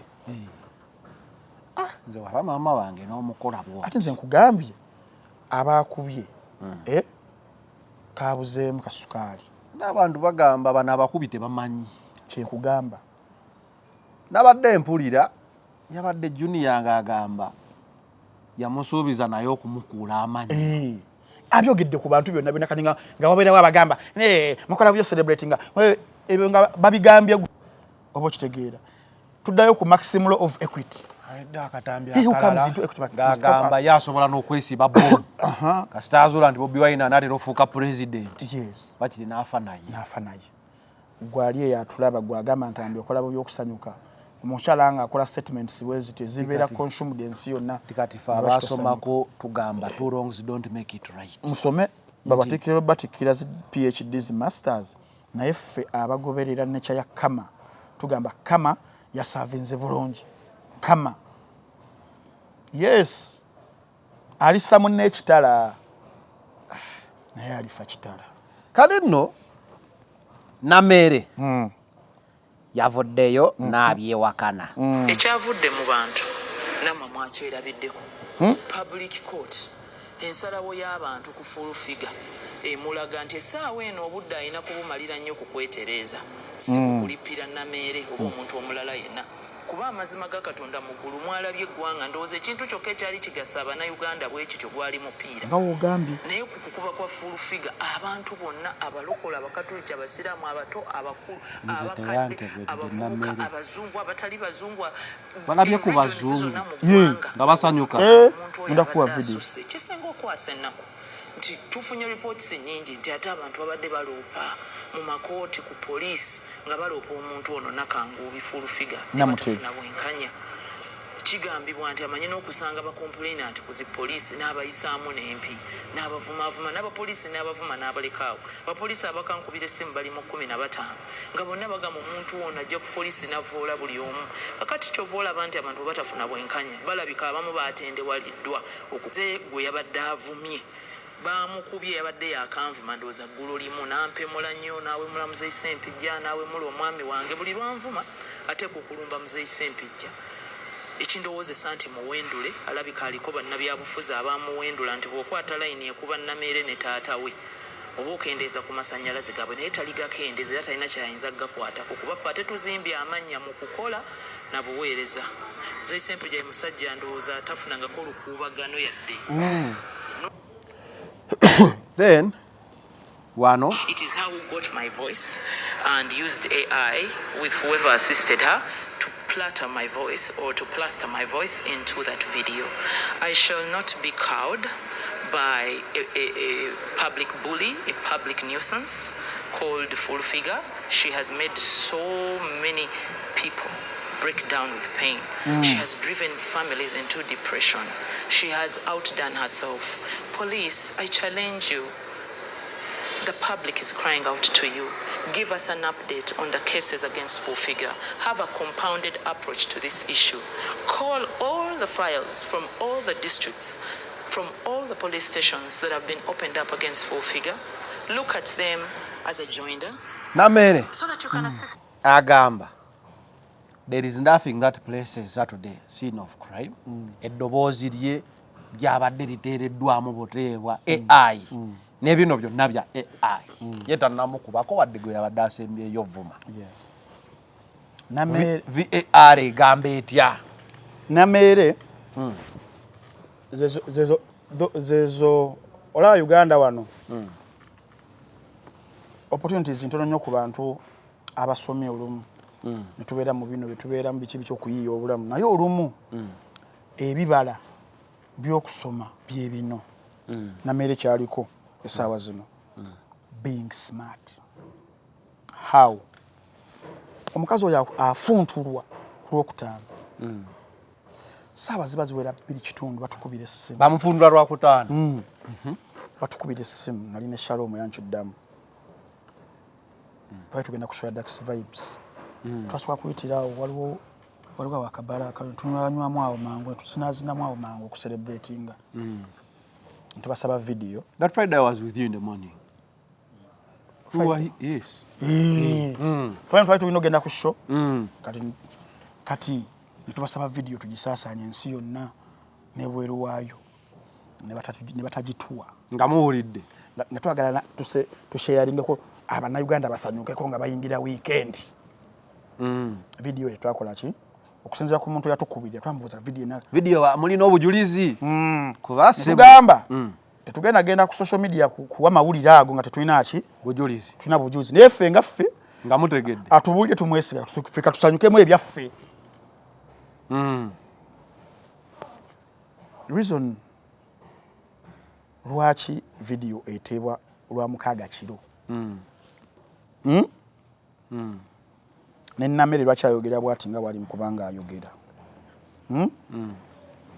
mukyala balikodinga ne basuka ne basirika tebaali bakuta butambi bagenda okukola ataaka eyo kati ono kubulira mu criminology kyali mwalimu obusungu bati n'obuteketeke bwalimu lwaki eddoboozi liwulirwa ery'omukazi figures z'abasajja zirabibwa abali bagenza okubeera nga bakuba omukyala bagenda ku poliisi okuloopa aloopa ebintu nga bicontradicting statements zakola okusinziira ku Nameere we yagamba yasooka agamba nti bamuwamba yamuteeka mu kasonda akali dark yamustabinga namufumita ebiso ate after some time addayo n'akyusa statement nti bba wa Nameere yankubye ate saawa zino ali mu kugamba ati ate Nameere so which is which kati bali ne bata video of kyabaddewo bucheve yata kiragamba Nameere but okusinziira ku video ekulaga yese eddoboozi mweriri tuba tugenze mu mateeka olina okuprovinga neddoboozi eryo nanyini waalyo obanga ogamba nti Nameere the onus is on you to prove that voices has mweno era gye tulimu eya fabrication of voices AI afuuse AI so olina okuprovinga nnyo nti bane eddoboozi eryo lya Zanero lyemuwulira which might be impossible temulimu face ye teriiwo gwobeera nga gwe weesibyeko so Nameere mugezi era avaayo after the celebrations nga zivuddeyo then tugenda n'ayogera ng'ow'amateeka n'agamba ye tabimanyi naye yalabye ensi yonna nsanyufu tabimanyiiko eddoboozi wali fabricating nze kyokubiri oli ye contradicting mu byawawabira wali mutandika kukuba bituli nga baloya oba okitegeera eddoboozi lya AI kati olina proving nti si lya AI gwa onasebeera ku ggwe agamba nti lirye n'ekyokubiri lwaki mu statement esooka bayogera boota eyokubiri n'okyusa gwe muntu omu gwe baafumita ate gwe baawamba ate gwe bakuba ebikonde stabunds ziriwa awo wona nga takola kitalinawo ekifaananyi ekyo tonakirabako ekyenjuki nakirabye anti yaleeta abaamukuba bano ffe tetunamukubako ffe saidi ya Nameere tunamukubako alina okuprovinga court nti ife abaamukuba awatali ekyo talinaawo win naye Nameere teyabadde musiru na implicatingamu poliisi poliisi omulimu gwayo ki kunoonyereza no keeping law and order Nameere ali mu kusiigira kifaananyi nti omukyalo ono bantu bangi nnyo abazaamu complainingako ne baleeta emisango wano ku poliisi ez'enjawulo nabagamba olukwata bano fayiro zaffe ze mwatuulira nazo twagala biwulirizibwe nnyo fayiro bagamba omusango teguvunda so twagala emisango ezijje ziwawabira omukyalo oyo giveeyo alongside guno kale tetuganye gubeereko nene ginemera gikole ki gibeereko bakole enkwayare abantu nobafune justice nga naye wayagala okugifuna ku balala takomye kubeera nti nalina bavumana nene nsambagire bagamba akubamu ne kumpya akubamu okitegeera Nameere akugamba yennyini nti ne ku poliisi watuukayo bacomplainants abakuba poliisi nagisaamu amaaso so poliisi mukyali mu buyinza lwaki muvaayo kati nti kino kibakutteko nnyo about tuddeyo mabega katono abantu tugenda kukomawo tewali buzibu naye tusooke tuddeyo mabega poliisi ku mukazi ono aza okubeera nga awawaabira tewaliwo ddala cases mwawabiddwako mwazikolako ki poliisi wegamba muno teziriiyo awo ebeera egenda kubeera ngaomugagga ekiswaza omugagga kusase mantula abantu bagende nga balina zi references because bagiwandika mu bitabo tugende tukebere gumu ku gumu n'ebikolobero bye nti omukazi oyo abadde running away with the murder every time quote in quote she has been running away with the murder. It is a technical term sagala ngambe nompayiriza natta abantu nenziruka abakitegedde getting away with the murder kakati sawa zino ensonga lwaki abannayuganda abasinga bonna baki basanyufu kati wembuliza bbala mbalugahale Balamu yagambye police swing in action ekwata abakubye ebabonereze tesobola kukkiriza bintu nga bino. Balamu Barugahare position gyalina nga eya minister sirowooza nti yagifuna because of merit nti yali asaana okubeera minister wa docket eyo but bali mu kubanga bamuriwadinga olwa patronage system ya M7 okuriwadinga abantu abakola ki abamuwagira but not for the competencies sake of someone to hold an office of that caliber abavubuka n'abaana n'ensonga z'abaana. That's why ntwe bankozezaayo ku Balamu Barugahare mukwano gwange oyo mistakes akoze nyingi nnyo in the space of 1 month mu kwagala okuzannya okukola to the gallery okwapizing okubeera reactionary nkujjukizemu situation ya yono omwami yabba abantu sente Don Chris bigambo byayogera na sawa zino tuli luddawa kulako ku situation ya Shani Lips yagamba okukwata sawa zino biri luddawa situation ya Chosen Becky sawa zino biri luddawa Fiti Nicole sawa zino biri luddawa n'akalenza akalinga akasiya zaawo kati ye bwatyo wabawo situation nga ajja tukolerayo akantu ffe aba creation wano ngaddayo mu cover situation ya jatizuula byonna naye nga docket eyo omuntu yali gibaddemu yali badde taliiko mbeera ya buwagizi nga ensonga agikwata nga walina okubeera nga agikwata. Katubuuze obeera nga oli ku nsonga z'abaana n'abavubuka omukyalo oyo wabadde nga avuma abaana b'abantu okubalekera with no dignity amusamoninzeekokko. That is where it beats my understanding. Bwendaba Uganda, apart from President Museveni, you might think there is no one above the law because you have seen a former vice president go there, you have seen big wings, Mwenye are Mike Mukula to Mukunde, like big wings have gone to Ruzira Johobade. But for some reason, this woman seems to be above the law. Which is wrong. In all organs, when you look at UCC, when you look at Ethics and Integrity Ministry, the language used buli lunaku, you look nogamba maybe it was okay. Kyengamba nti waliwo kibayita situation okujjaye ninga egenda kumeza abantu mangi amakiro. Katola namere wali awo ku Uganda police nti is she above the law? Lwaki temu apprehending police artists nayo nebeera ng'erina aw'okutuuyanira birina okubeera ng'ennyingi UCC tugamba bye tuweereza like UCC mandate yammwe regulations zammwe zigamba nti content agenda ku mpewo alina okubeera nga tavoola. And we have seen people go in prison for such words. Definitely. Ntambye musajja waffe wuno amaze wiiki namba mu kkomera nitedi mutayinza nakugamba nti ntambye yavuma kigambo bwe kiti. Ne wano waliwo n'abikozesa ng'abinywa ku chai misana ku lunch n'akawungezi ng'ekyeggulo nga tabikozesa ku national TV ebigambo ebityobuulira ddala mu regulations zammwe bye mugaana n'asigala nga n'empewo akyazirina oba okitegeera. So situation eno etuyambyeko nnyo okubeera nga egenda baako ebintu byegenda okuresolvinga mpola oba abantu bano okugamba okiba kizize waffe tugenda kuba nga tukyandulinga tutya babire nga batradinga carefully lirimu ku ssanyu mukama wange lyennina epitirivu ennyo nakegatta emirundi 17 mu space y'ennaku 3 ssanyu ly'oku nsi olifunidde ddala kuva wenafunira amawulire ku Lwokutaano omukazi oyo ku ngeri gyatujojobezza afe abamu twali twasalawo obutamuddamu ng'ajja n'akulirako ekyemisana n'akuvuma n'akutyobola nadda ku bazadde bo n'abavuma n'abatyoboola gwe n'osirika n'ogamba waayi sigenda genda muzannyo gwa mbizi okuprovinga point ogende embizi ekuyite mwerige but because you want to prove a point nti osobola okugimegga ogende muzannyo gw'ebisooto nayo ogenda kuddugala jakwesaaba. So most of us chose to be silent, tusirike nenga we are suffering deep inside. So wabaawo nga waliwo abakubi abasobola ozannya omuzannyo ogwo gw'embizi kubanga bagamba mu lutalo tolina ngeri gy'ogamba muntu okulwanamu obeera nga oguddewo nti olutalo oli mu kuvuma abantu luba lutalo oliyo abasazeewo kubanga agenda kuyisaamu mpi guma byosi kyosiga kyokungula. If I may ask, muboze no tulaba two different but same women. Babye njogedde bituufu.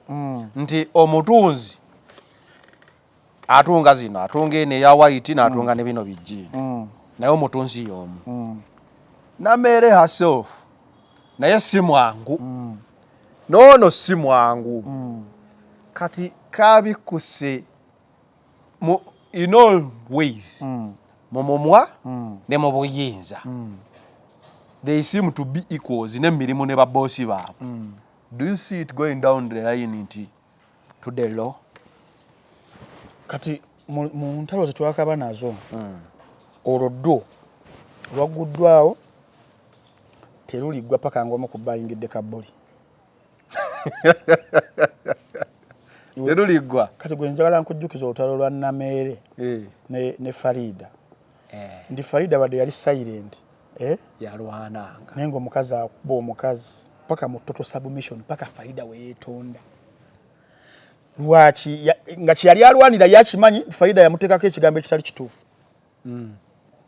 Ali Farida nga ina public, you know, ya ina public court ngeri ku side ye babi ne bavumanga Namere n'alwana Farida we yafuna ekituufu kubanga omusajja yali amaze okulimba Farida nti ono ajja mu inbox n'atukwana ne messages zino kumbe ya creating pseudos. Pseudos yitegeza pseudo accounts. Okay. Tiya creating Farida nenga ye kwana ye yeddam nakuba screenshot na swahili omukazi nti Farida abo kitegeera.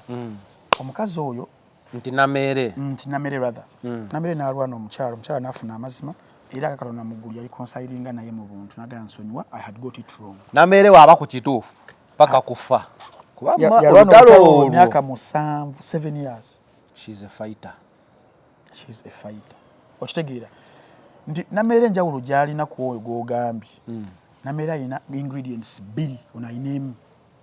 Namere ayina ya street ayina n'eri diplomatic lawyer aba amanya. Okitegeera kati ono yayinemu ya street omala obako era wokuwera nga tolina kikutwala ku level eddako. Kati for example abakibali mu muzanya sawa zino ja street obadde ogamba yes ayina gonde 2 ya street ne ya diplomatic. Kati sawa zino ali mu muzanya zombi muzanya ya street akamutadde ku level endala ya diploma ya smartness one.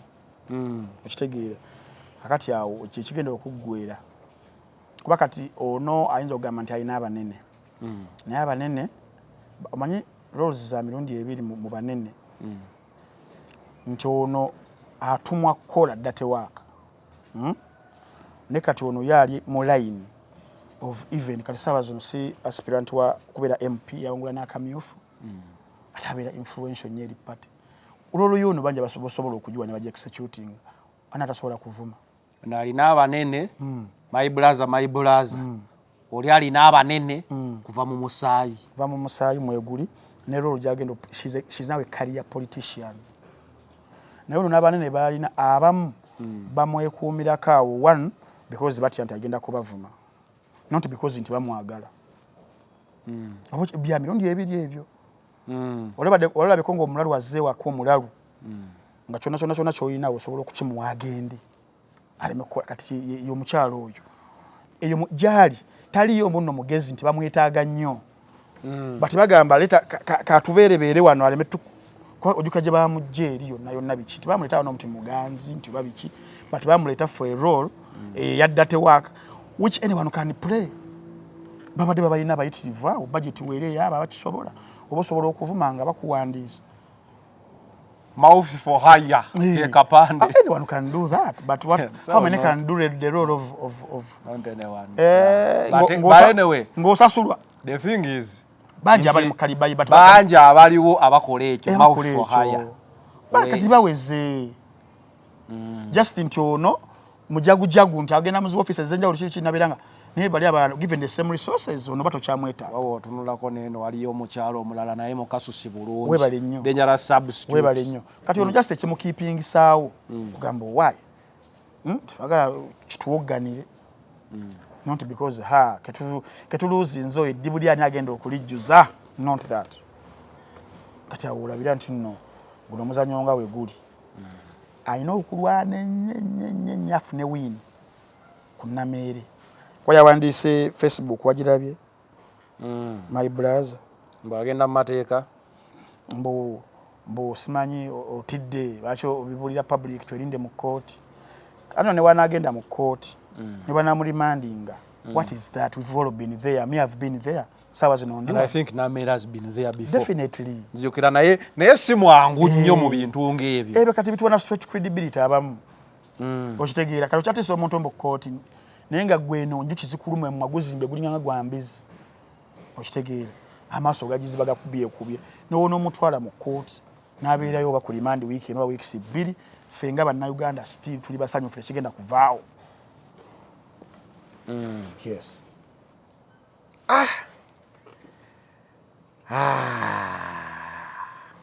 Wizo manizo nga tenatuuka wa Wizo omukulu ono ye agamba bw'ati ate abantu nga Abitex promoter is a business manager. Tuyinza kudda ku mukutu ati n'ogamba nti neebaza nze siyinza kuba naye nengula abagwa. How can we stoop so low? That statement. Nali wano ne senior. How can we strip so low? This gentleman, we have all held him at one time with the highest team. But right now, blaming abantu to strip so low. Shojakola, they strip so low. Definitely. Is he the right person to... Him stooped so low to work with that woman because of money. I don't believe that anyone who saw that man mu biseera balinga ali ku prime ali ku radio ali ku binsanga wanamizanyi as a playwright as a director ekitibwa kyalina even to talk nti ayinza okubeera nga akola na muntu bwatyo but olaba naye yastooping alo n'akola naye he has no moral authority okubeera nga critiquing abantu abasanyufu nga Abitex abadde nga amusetinga n'atuvuma nga yeejja mu kamera nga ayogera kimu omunnyo nenga yamuteekateeka okuba nga tutuusaako obulumi obwo buli psychological obw'okutuvuma. So he has no moral authority whatsoever to talk about stripping law. Definitely. Because he's as low can be. I know. Okay. But the man, he revamp his and come out to his sense of wisdom, which I believe he has. Yakiruuzinga dda. Yakiruuzinga dda ekyo. Takyasobola kuddamu kufuna kitiibwa kye twali tumuwa because of that woman. Gino emigo gye wagiwulidde.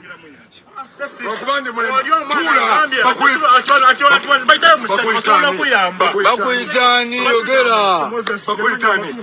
Bakuyitani. Obeerawa. Andi buli kiboko. Obeerawa. Kyeki kusimire kikulese. Kyeki kuyingiza mu motoka yange. Mwita police. Kyeki kuyingiza mu motoka yange. Kyeki kuyingiza mu motoka yange. Esimu kyolina yo. Obadde ova kukola ki? Obadde oyagala ki motoka etaliyo? Ango obadde oyagala ki motoka etaliyo? Obadde oyingira mu motoka yange nga wampaka. Ebyaddala. Sikikoze kunaddala sirimba. Pijo sirimba. Owakana. Sinza batasiza. Nana magala linda kuobeera wa. Sinza batasiza. Yangu wangenda kuongera. Sinza batasiza. Aboda bawisagala wa. Gumite julite sebe no tebabbayo. Obeera wa. Sinza batasiza. Obeera wa. Ngenda kuongera. Obeera wa. Mayanja at it again. Mayanja Douglas Wizo. The Mayanja. Kabidde ke tubadde tubazanyidde because tebatukkiriza. Kano okateera ku. Batukkiriza baterayo. Kyano mwagala egende. Naye okusigira ekifaananyi omulwadde Wizo akutte Solido. Is it a Solido? Solido, yeah.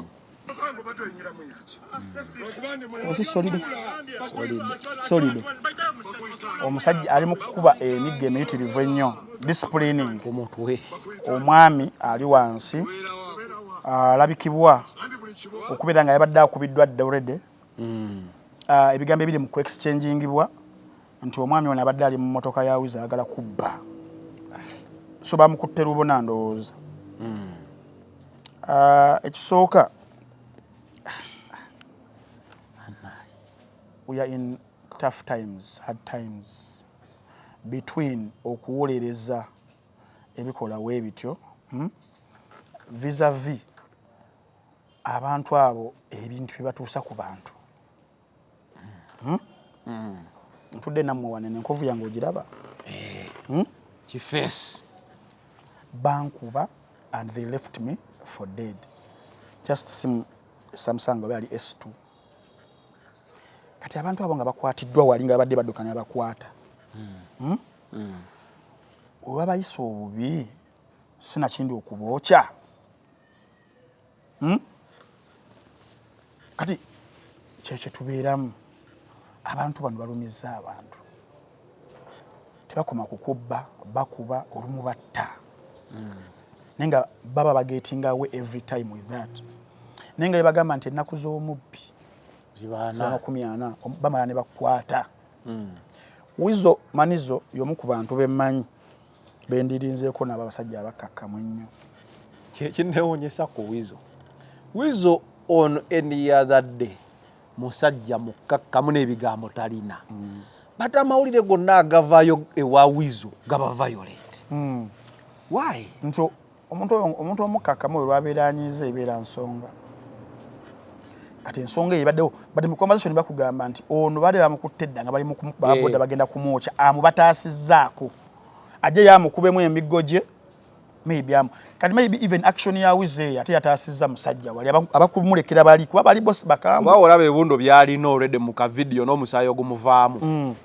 mungi compared ku Solibo webale nnyo kati tomanyi ani yakubyani wabula kati omanyi nga bagamba nti gakwatidde mu kituli poliisi weeraba akatambi kano nga Wizo akuba omuntu avaamu omusaayi kiri nga bakugamba nti no bakubye wali omubbi mob justice poliisi nekusangawo ngezze ekwata gwabeerawo tikati Wizo nga brand eggulire limugirako atokyalinza omuntu amukubye kyokka ata mu mboozi tuwulira kutaasizza ababooda abadde bagenda kwokya kirezaaliyo storage yatandikidde kati omusango gutulemye okuwoza because tugamba naye poliisi yegamba kimu tutwalira amateeka mu ngalo regardless yo kyegamba but ffe society olumu tulina engeri gyetugonjolamu abantu society ina engeri gyegonjolamu naddala abo so ne bannaffe nabo beddeko abo ababbi abatukola batya beddeko era omubbi wadduka adduka dda ku poliisi muntu ale ku poliisi kaye poliisi tugamba oba akamutuusaayo mukomawo n'omubbi so poliisi si yereese ebintu bino bya mob justice kuba kati olaba Namere naye agamba emisango waliwo mingi wano singa bagiteminga before singa tetutuuse wano kati kino poliisi teraze obunafu obususe poliisi erina okukola omulimu gw'ebino webeganye okugukola abantu bajja gukola the other way etali nnungi so Uganda police nabo wakati nga tukondeminga Wizo maybe because fenga wano ku the final channel tetwagala violence but also ne ba culprits nabo we bateddeko those are the consequences abo oyo omumwa gwe bakubye kati oyo those are the consequences you have to pay as me I paid the consequence of being true ayogera amazima the consequence I paid it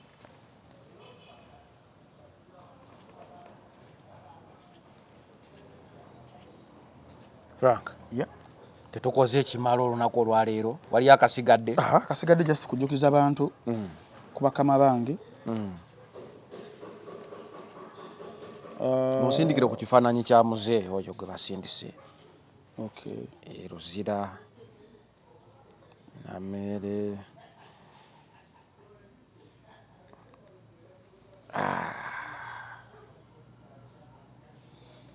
era disira ndavudde mu mawu otalina makulu njagala kubajukizako bannaffe aba H&K Pro Cleaning Solutions basangibwa Bunnamwayo kuyana Bunnamwayo Police Station ne Mukono na suuti Kanaana kuba full house cleaning sofa set cleaning carpet cleaning pavers cleaning till they shine mategula n'amabaati kituyita rooftop cleaning full compound cleaning furniture cleaning in offices and hotels, plus of course hostels, cars and motorbikes. So kiba kikwatagana kulongoosa okuyoyota beba H&K Pro Cleaning Solutions kuba ku number 0706 852524 ne 0752 840308 our H&K Pro Cleaning Solutions.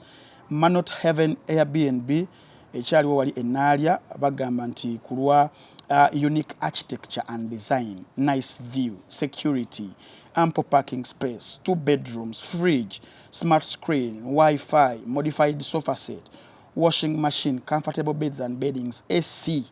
Biba Manot Heaven Airbnb utesangika kuba ku number 0701 55 81 33.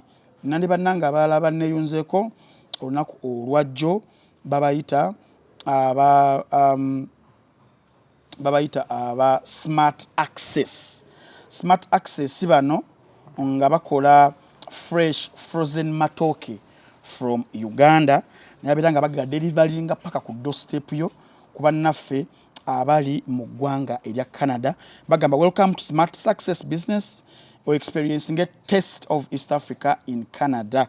So emmere ya matoke bagikolera ddala bulungi nnyo wabula kati ssaawa zino nga balina frozen matoke mu Canada kuba ku numbers zino +1 437 332 7894 kanjiddemu +1 437 332 7894 zaniro nja kuwa kana akantu kanterewo awo enamba abiri nga bagiraba wabula gwali eyo mu bibuga oba mu states ezenja ozibira states e Canada abali Toronto, abali Aigo, abali Scarborough, abali Kitchener, abali Niagara, abali Brantford, abali katugeze nti mwe abali mu Toronto mugenda bugenzi ku Lowry Meat Market amatoka gali frozen je gali abali Aigo Food Mart ogenda bugenzi ku 2625 Weston Road North York abali Scarborough ogenda bugenzi ku Skyland Food Mart bali yao ku 3715 Lawrence Avenue abali Kitchener ogenda bugenzi ku SMK African Superstore abali SMK African Foods ogenda bugenzi ku 206 Kings abali Niagara mugenda mu Ademone African Grocery abe Brampton mugenda ku One Stop African Caribbean na walala olwobudde wabula bana ba Smart Access ate bayina ne catering services nti gwengo ino mukolo guli eyo boyina birthday boyina introduction babikola inaku zino boyina mbaga na Uganda ngoli eyo basobola okujja ne bakufumbira ku mukolo naddala ku mmere eva eno e Uganda kweye namba yennyini nyini gyoli mukubera ngolaba +1 437 332 7894. Okay. Focus 360 and Focus with Frank Antambi with Tambudo Nako Lalero. We out.